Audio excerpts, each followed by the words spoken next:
menyebutkan yang diperiksa adalah Ketua Bidang Ekonomi PBNU, inisialnya AIZ. Nah, kira-kira urgensi pemeriksaan beliau itu apa? Apakah ada dugaan aliran uangnya ke PBNU ataukah ada program yang berkaitan ekonomi yang menggunakan dana darinya?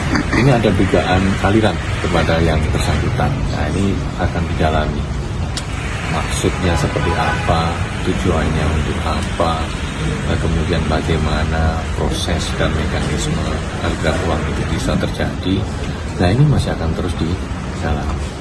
Ya, karena memang dalam konstruksi untuk perkara ini, para PHK dan Biro Travel yang mendapatkan kuota tambahan secara signifikan ya, bertambahnya dari 1.600 menjadi 10.000.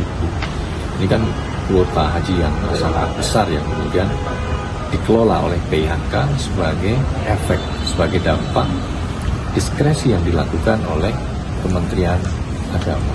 Dan dari pertambahannya kuota ini kemudian ada juga aliran uang dari PHK dan Biro Travel kepada oknum-oknum di Kementerian Agama. Nah, ini semuanya kan di dalam perantara-perantaranya.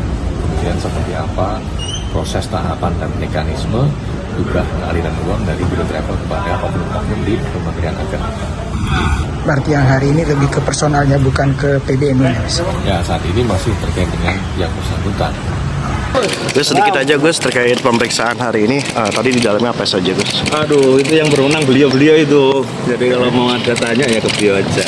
Apakah Itu dalam kapasitas pribadi atau ketua bidang ekonomi? Ya sebagai warga negara.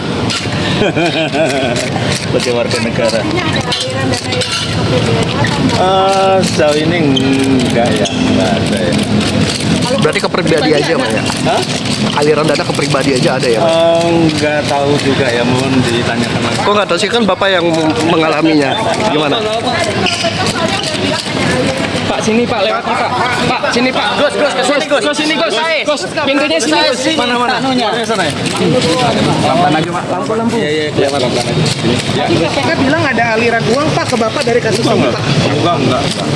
Itu dari Pak Yakut apa dari ISPA Pak? Enggak ada. Kalau enggak Gus berarti ke PBNU ya Gus. Enggak ada juga. Kan kebetulan Gus ketua bidang ekonomi Gus. Kan Gus kebetulan ketua bidang di PBNU gitu. Ya, Apakah kita untuk ditanyakan operasional sama atau beliau gimana? lah, sama beliau